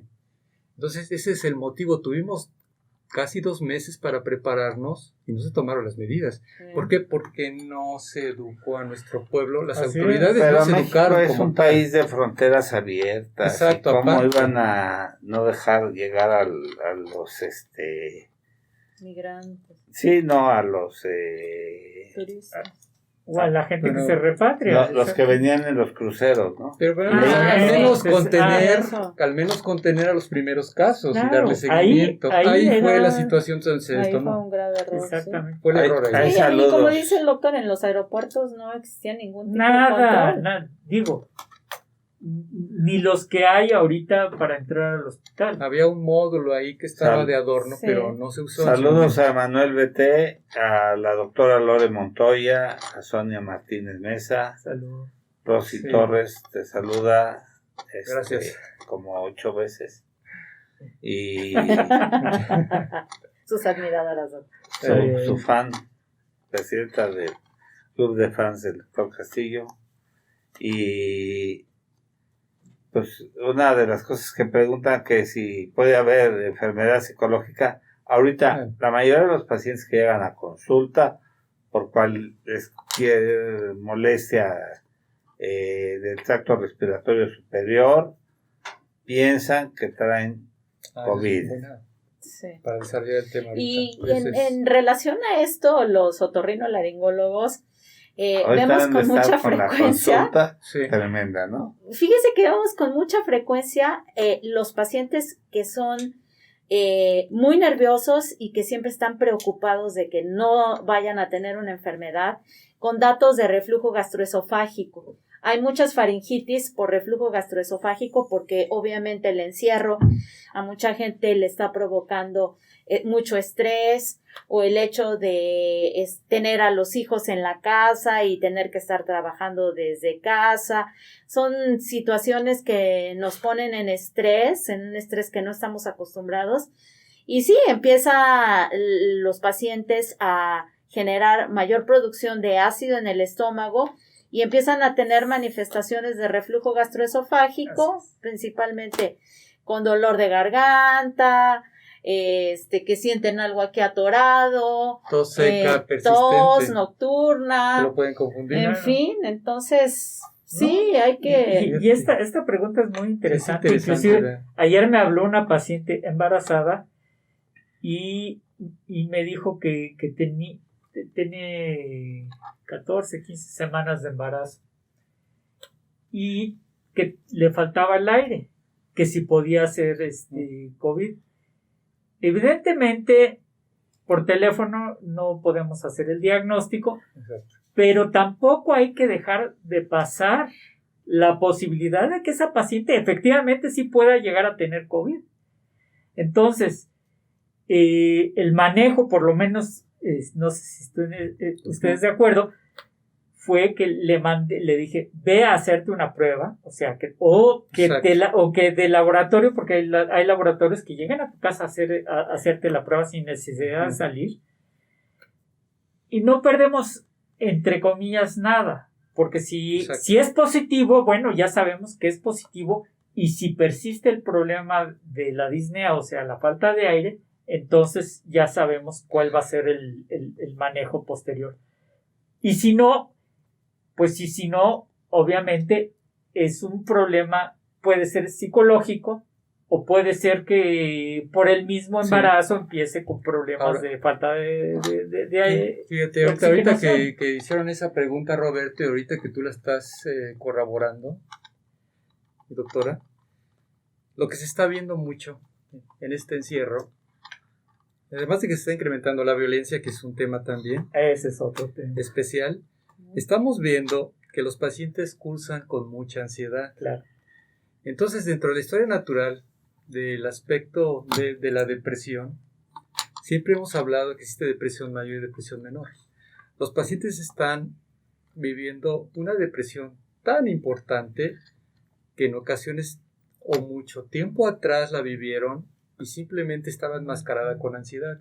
Pero este encierro, en experiencia desde el punto de vista clínico, he tenido casos que precisamente esa ansiedad se va a inquietud, se va a temblor, se va a palpitación, se va a opresión de pecho. Dificultad, doctor, es que el aire entra pero no lo puedo sacar, entra pero no puedo respirar. Entonces, ¿qué se está generando? Estamos generando un espasmo bronquial, una contracción de todos los bronquios que puede semejar datos precisamente de COVID, pero no lo es. Entonces, para no confundirnos dentro de la historia natural de esos padecimientos, como tú lo estabas marcando, Luz María, hace un momento, es muy importante individualizar a cada caso, a cada paciente, personalizarlo, conocer realmente cuál es su procedencia, hacer una buena historia clínica y sobre todo eso nos va a dar la pauta y la clave de qué está viviendo cada paciente. Porque llega un momento que están tan desesperados, doctor, ¿qué hago? ¿Voy al hospital? ¿No voy al hospital? Exacto. ¿Me voy a morir? Entonces tú tienes que dar medidas propias y adecuadas, ya sea conociéndolo o no conociéndolo como antecedente. Entonces es muy frecuente que se esté presentando ese tipo de situación. Claro. Sí. Y cada vez es más frecuente. Aquí hay, me dice Alex Beca, que en el aeropuerto y en la aerolínea te dan un cuestionario para que lo llenaras y en ningún momento te lo pedían. Te piden un cuestionario, lo llenas y también la aerolínea te da otro cuestionario y no se los piden, o sea, ¿de qué sirve esto, no? No sé. Y hace una pregunta para la doctora Lucy, que las personas que tienen rinitis o que son alérgicas, que se acentúan en esta época de la polinización y que se va a ampliar, sabemos, ¿qué pueden hacer para protegerse? Yo creo que en general tomar las mismas medidas que todos estamos tomando, pero salí hace rato a colación de que los pacientes que ya se saben que son pacientes portadores de rinitis alérgica o de asma o sinusitis crónica, continuar con sus revisiones periódicas, como lo hacen anualmente, estar checando cómo se han sentido, o sea, que eso no sea el miedo al COVID, que no sea el pretexto para no acudir a su consulta regular de cada año para mantenerlos. Metazona o... Fíjese que esa es una pregunta muy importante, doctor. También se hicieron estudios en Europa y la recomendación que se da es que cuando exista la mínima sospecha, no es conveniente usar esteroides tópicos nasales y ni siquiera las famosas irrigaciones, porque puede uno diseminar más el virus. Okay. Entonces, esos pacientes que ya se saben alérgicos, no dejen de seguir yendo a sus consultas que habitualmente las hacen, ¿sí? Cada año, para estar seguros de que podemos seguir controlando su alergia con los medicamentos adecuados y que podemos en esos casos utilizar los esteroides tópicos nasales y que pueden continuar con sus irrigaciones también, que en esta ciudad es muy frecuente la resequedad nasal, pero mucho ojo en los que sean sospechosos. Si sienten la nariz tapada o algo así, de preferencia no utilizar ningún tipo de spray porque disemina más el virus. Ok. ¿Te puedo hacer una pregunta? ¿Será algo clave que les puedas decir a los radioescuchas? ¿Cómo pueden diferenciar un resfriado convencional? Creo que es importante, y más en estos tiempos de cambio climático. ¿Cómo pueden diferenciar los problemas de un resfriado convencional a una manifestación de cuadro de un COVID? Okay. Realmente creo que son algunos síntomas, predominantemente la fiebre. La fiebre es un síntoma, un signo que si tenemos un catarro común, no vamos a tener una fiebre por arriba de 38.5. Ya alguien que está presentando un aumento 40. de temperatura de 38.5 para arriba, ojo, ahí no es una simple gripa. Hay muchos síntomas como el malestar general, el dolor muscular generalizado que se presenta en ambos, pero sí cuando el paciente puede presentar sensación como de opresión en el pecho o como que siente que no puede expulsar bien el aire. Cuando empiezan a tener manifestaciones que pudieran haber empezado con una simple tos, pero que van evolucionando. De incapacidad ventilatoria, ¿no? Exactamente. A la disnea, a la falta de aire. Entonces, mucho ojo, porque quiere decir que ahí es un paciente que muy probablemente esté ya con el COVID a nivel pulmonar. Y esa es otra cuestión que tenemos que estar muy al pendiente, porque como las instituciones de salud están sobresaturadas, mucho de lo que se ha hecho es acompañarlos por teléfono y decirles, bueno, a ver, tienes tales síntomas, quédate en casa, no salgas, te aíslas ahí por lo menos unos 14 días, pero esos pacientes hay que estar al pendiente de ellos, hay que ver cómo van evolucionando al paso de los días.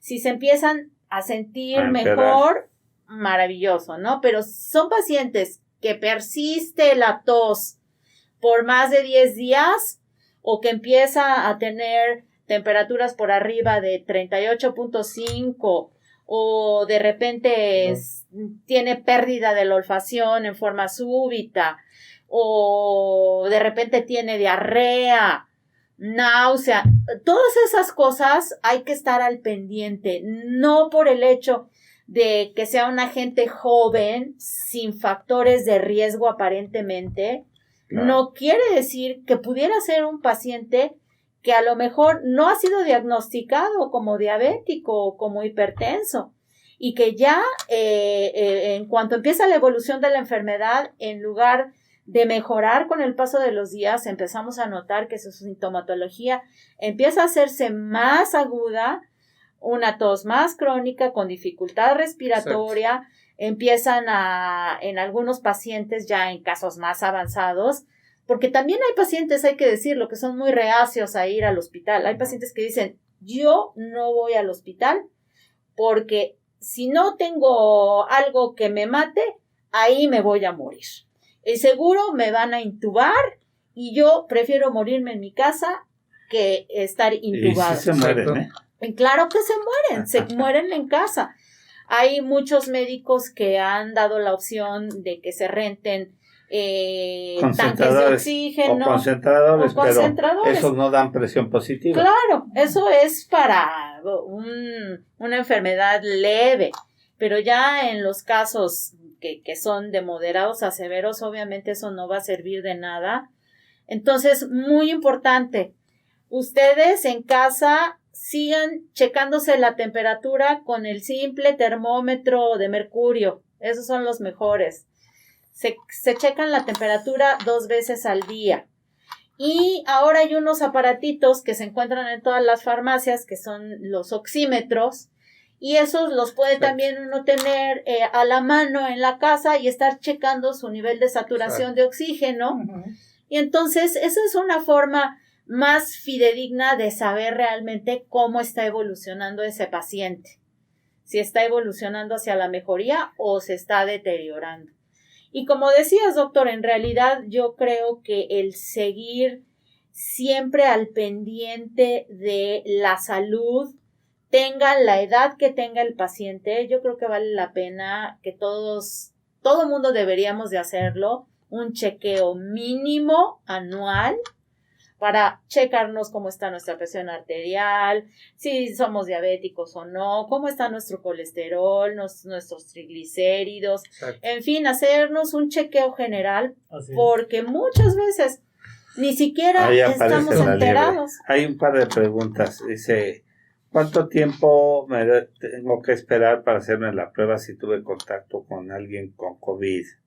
Y si me contagié o no. Por lo menos se dice que de 4 a 7 días.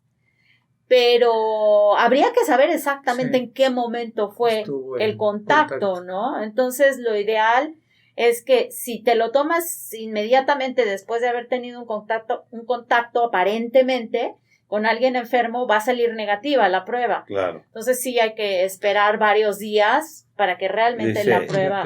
Por medio del sudor es posible que se pueda contagiar una persona. ¿Y por qué cuando muere un paciente con COVID no lo podemos velar como lo haríamos normalmente? ¿En qué consiste? ¿Por qué se tiene que cremar de manera inmediata? Eso se me hace muy inhumano. ¿Nos puede explicar por qué? Pues por lo mismo, no sé, aquí el punto de vista de los doctores, pero... desde mi punto de vista creo que desafortunadamente hay muchas cosas que no sabemos de la enfermedad en cuanto a que pudiera ser un factor de transmisión también el estar en contacto con un paciente contaminado. Sí, porque ¿no? En este caso son portadores, aunque ya sean cadáveres, ya hayan fallecido, ya tengan el deceso, son portadores potencialmente del virus, con cargas virales extremas. Entonces por eso se requiere hacer incineración. Suena muy cruel, claro. Suena muy cruel, pero hay es la realidad. Hay listas de espera en los incineradores, hay 28 incineradores inicialmente, en la ciudad, ¿sí? Y hay hasta listas de espera hasta de 3 días. Inicialmente se hablaba de las bolsas para contenerlos y utilización de químicos en el momento que fallecían. No sé si siguió esa situación manejándose de esa manera, pero ese era el motivo. Y generalmente no se los entregaban en presencia, ya se los entregaban incinerados. Ujú. Sí. Era el motivo ese. ¿Y cuántas veces no hemos visto que después de velar a un paciente o una persona que falleció, los mismos familiares que fueron al velorio están enfermos Exacto. y se mueren? Sí, y en Italia, en España, en Francia, pues ni Eso es más siquiera los importante. dejaban ver. Roberto, el caso de la persona que manejaba la funeraria, recuérdalo. Sí, un gran amigo que no creía en esto, le llegó tanto trabajo de muertos de COVID que él los mandaba a una funeraria que manejaba el protocolo, pero pues era tantísimo cadáver que se empezó a agarrar el trabajo sin todas las medidas, 63 años, y ahí manejan que murió de neumonía atípica, Exacto. pero 63 años. Y murió, Un pollo, pollo. Estaba chiquito. estaba chiquito. Pues sí, realmente, Estaba joven todavía. Pues pero- realmente Pues sí, realmente es joven. Hombre, y yo siento que las complicaciones y todo esto es porque la gente no cree. Y yo creo que otro factor también importante es el que la población sepa que es una enfermedad muy contagiosa. Entonces, ese es el motivo por el que en los hospitales institucionales no se les permite, ni en los hospitales privados, tampoco se permiten las visitas a los familiares de los pacientes, porque es tal la contagiosidad de este virus que es muy, muy sencillo que puedan contaminar a otras personas. Entonces, hay que tratar de quitar ese estigma de que, bueno, no puedo ver a mi familiar, es muy entendible, pero también hay que pensar que la gente que va a estar en contacto con ese paciente que está hospitalizado, hay una alta posibilidad de que se contamine. Ese es el motivo por el que no se permiten las visitas en los hospitales. Por otro lado, también lo que decíamos ahorita de que incinerar los cuerpos, pues es otra medida también para evitar los contagios. Entonces hay muchas cosas que sabemos que hasta cierto punto para los familiares de los pacientes infectados podrían ser situaciones crueles, pero tienen una razón de ser. Y esa razón de ser es evitar que continúe la transmisión, la contaminación del virus hacia otras personas. Entonces, bueno, yo creo que más que tomarlo por el lado de la falta de humanidad de los médicos o de las autoridades sanitarias, hay que pensar que es por la seguridad de todos. Y no es crueldad ni es Exacto. que sea inhumana la gente, sino es por seguridad, ¿no?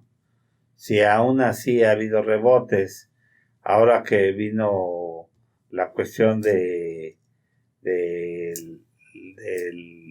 Floyd, de la cuestión racial en Estados Unidos, hubo un rebote en Estados Unidos, en Florida, Sí. tuvieron un repunte tremendísimo. Salir a las calles Al volvió a abrir activar. las playas. También.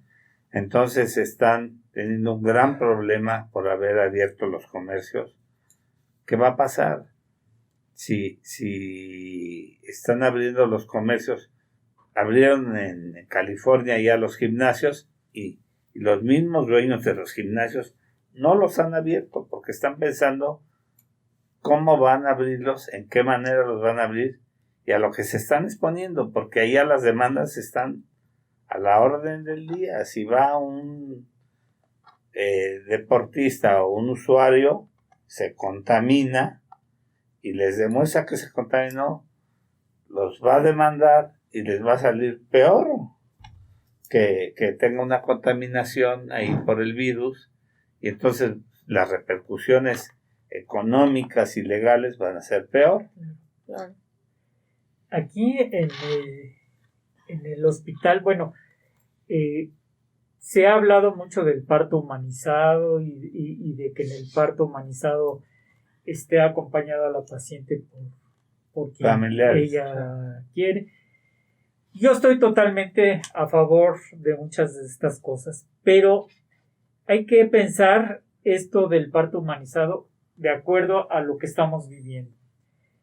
Si la paciente quiere que esté su esposo durante el trabajo de parto o en la sala de labor con ella, o sea, el protocolo dicta que la paciente antes de entrar debe de tener una prueba de COVID negativa por lo menos 48 horas antes. Ese es punto número 1. Si no la tiene, se considera como que si tuviera potencialmente COVID positivo. ¿Qué quiere decir esto? Que no la podemos juntar con las otras pacientes que están en trabajo de parto y que se sabe o ya sabemos que son negativas. No las podemos juntar con ellas. Sí. Pero tampoco la podemos juntar con las positivas. Exacto. Entonces, esas las tenemos en un apartado en el limbo, ¿no? En unos cuartos. Se atiende a la paciente con todo el protocolo. ¿Sí? Si está en esa zona limbo, se atiende la paciente con todas las especificaciones como que si fuera positivo.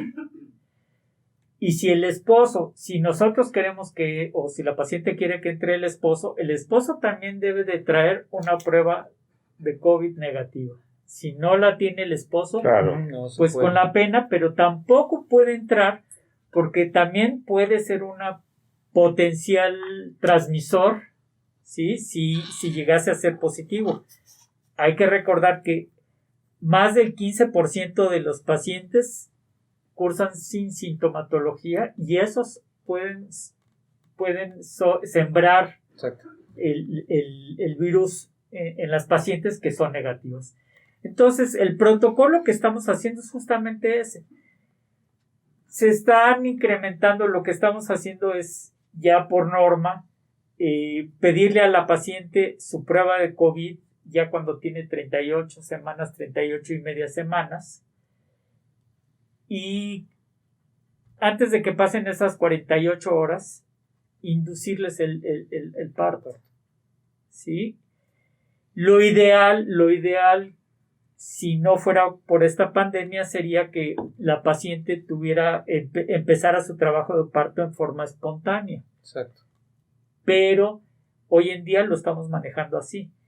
Ahora, si es una paciente que por algún motivo va a tener una cesárea, lo que hacemos nosotros es justamente antes, 24 o 48 horas, le pedimos la prueba. Si el marido quiere estar con ella, al marido también le pedimos su prueba vigente y entonces entra con nosotros y con todo y todo lo operamos con las medidas necesarias para como que si fuera también paciente COVID. Pero ya a esa paciente la pasamos a la sala de puerperio general con todas las demás COVID negativos. Entonces ya está protocolizado, no es algo que estemos inventando el día de hoy o que se nos ocurrió el día de mañana manejarla así o asado. Obviamente, si nosotros, yo estoy a favor de las cuestiones del parto humanizado y de evitar muchas veces la cesárea innecesaria, pero hay que hablar de la realidad en este momento. Oye, y en este momento ahorita lo que se está manejando. Ahorita que es tu tema también de ginecología y el parto humanizado, recordar que se está despuntando ahorita el parto en casa. Híjole. Precisamente porque no quieren acudir a los Pero hospitales los por el son temor. importantísimos. Entonces los Pasa. riesgos se están Terribles. incrementando. Por otra parte igual. Mira, yo te voy a decir Entonces- una cosa muy interesante con respecto a esto. O sea, un bebé puede nacer hasta en el metro. Claro.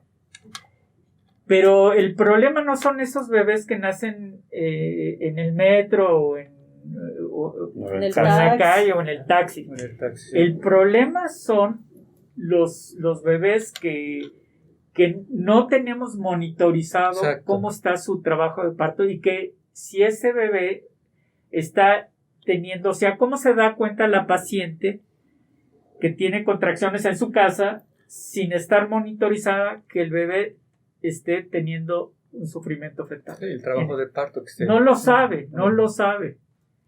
¿Sí? Y en el caso de que llegue un ginecólogo o una partera o una ¿cómo se llaman estas? Obstetra, ok. No, ahora les Lubias llaman o- acompañantes. acompañantes no o- sé.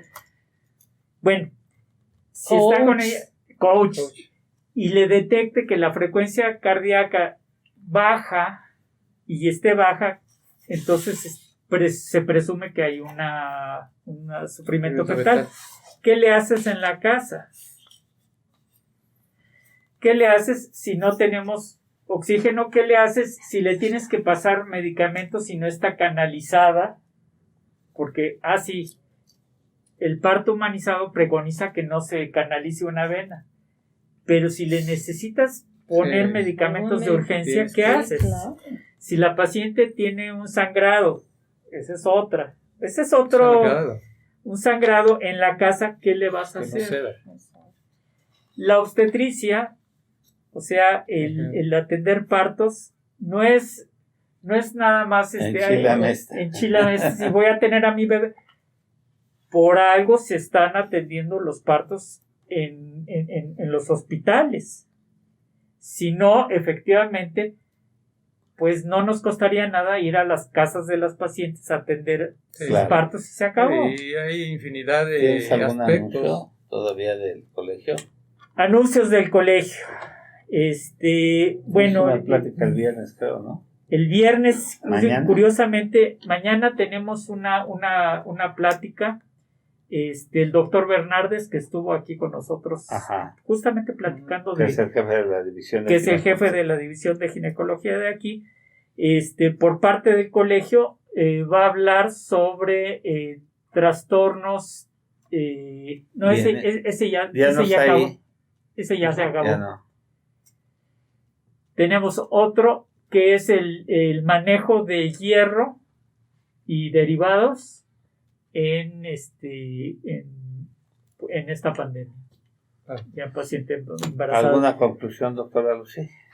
Pues dejar el mensaje importante de que no nos vaya a suceder lo que ya estamos viendo, que está sucediendo en otros países, que aparentemente terminan los casos de COVID-19 y la gente regresa a querer hacer su vida completamente normal como antes, y estamos viendo que ha habido nuevamente contagios y presentándose nuevos casos de COVID-19. Yo creo que es muy importante que no bajemos la guardia, que a pesar de lo que se diga en los medios de comunicación, de que hay que regresar a los trabajos por la cuestión económica, porque vivimos en un país que vive de la economía informal, yo creo que todos debemos de seguir muy cuidadosos, seguir con todas las medidas.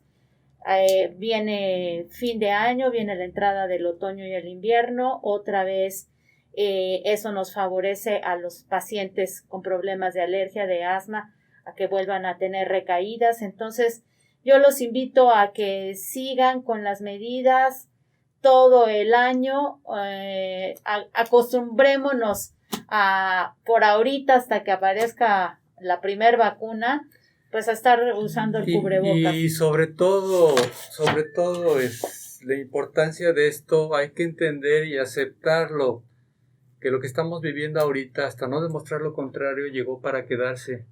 Además. Y que tenemos mes de junio, julio, agosto, con gran actividad, y ahorita estamos con las actividades mayores. Podremos decir que Y en el dengue septiembre, también. y el dengue ya se vienen otras asociadas Sí. a esos cambios climáticos. Así es. Entonces los cuadros van a ser todavía más difusos, mucho más variados. Entonces va a ser un problema tal que se habla que para el mes de octubre vuelve a repuntar. Pero, a ver, no porque estemos viviendo esa prevalencia o esa incidencia en un momento determinado que tenga que ajustarse a las condiciones que vivimos desde el inicio. No, se tiene que disminuir, pero vuelve a repuntar en relación a ese cambio climático por todas las enfermedades asociadas en esa época estacional. Ahora, hablamos mucho dentro del concepto, sobre todo en la INER, ¿no? Del concepto de los exacerbadores respiratorios. En condiciones normales está clasificada la vía aérea superior e inferior para entender qué padecimientos dividen la parte alta de la parte baja, pero a fin de cuentas el árbol bronquial es uno mismo y todo se comporta de la manera diferente y tiene la misma actividad. Entonces es muy importante entender que todas esas personas que sean asmáticas, que sean alérgicas y sobre todo fumadoras y que cursan con problemas respiratorios de EPOC, enfermedad pulmonar obstructiva crónica, generalmente son exacerbadores anuales. Más de 2 exacerbaciones ya es un peligro importante. ¿Qué significa exacerbación? Procesos infecciosos asociados al problema ya establecido como tal a nivel pulmonar. Entonces, se tiene actualmente detectado precisamente el seguimiento más estricto y exigente de este tipo de pacientes, porque son los que van a despuntar más y nos puede complicar la situación, porque no vamos a tener instancias, no vamos a tener respiradores, se va a ver una confusión plena. Entonces, por eso la invitación para todos los pacientes que tengan problemas pulmonares, que se atiendan. Estamos a tiempo, que lleven sus controles. Es muy importante y como lo dirías hace un momento, todos aquellos que cursan con problemas respiratorios, que lleven sus controles. Porque espera algo muy difícil, se nos puede incrementar aún más todo esto si no toman las medidas adecuadas. El problema que tenemos aquí en México, hasta no ver, no creer, tenemos un porcentaje de ese 80% de los que cursan con problema no tan acentuado. Y el 15% severo y el 5% restantes críticos que llevan al respirador. Pero no quiere decir que los que estemos en la parte leve, portador asintomático leve, no quiere decir que no te puedas complicar si no llevas las medidas. Entonces, ¿qué es el mensaje también? Que nos vuelva a dar sus datos. Yo, exactamente, antes de que nos des sus datos y de pasarte la palabra para que cierres el programa, pues yo nada más quería, número 1, agradecerte tu presencia aquí. Gracias, Lucy. Doctor, al contrario. Gracias. 1, 2, felicitarte por esta maravillosa charla. La verdad es que estuvo muy sabroso, muy bien. Yo realmente la gocé. Yo espero que todo el público la haya pasado tan bien como nosotros. Y ahora sí, si gustas darnos tus datos para que ya... Sí, agradecerles también a ustedes, doctores, la invitación. Siempre es un placer poder venir y platicar con ustedes. Les agradezco a los radioescuchas su tiempo y les repito, me pueden localizar en mi correo, es dra.viveros@hotmail.com y en mi WhatsApp, que es el 55 15 71 49 92. Ahí me pueden hacer llegar sus preguntas. Yo estoy en el Hospital ABC de Observatorio, en la Torre Mackenzie, 3er piso, pero para cualquier comunicación inmediata pueden utilizar mi correo o mi WhatsApp. Será un placer. Gracias. Muchas gracias a toda la gente que nos hizo favor de escucharnos. Gracias a la doctora Lucy Viveros y a toda la gente, a Sai, a Jesús, que nos hace favor de producirnos, y a toda la gente que nos hace favor de escucharnos. Que tengan un feliz día y un mejor fin de semana. Nos vemos la próxima semana.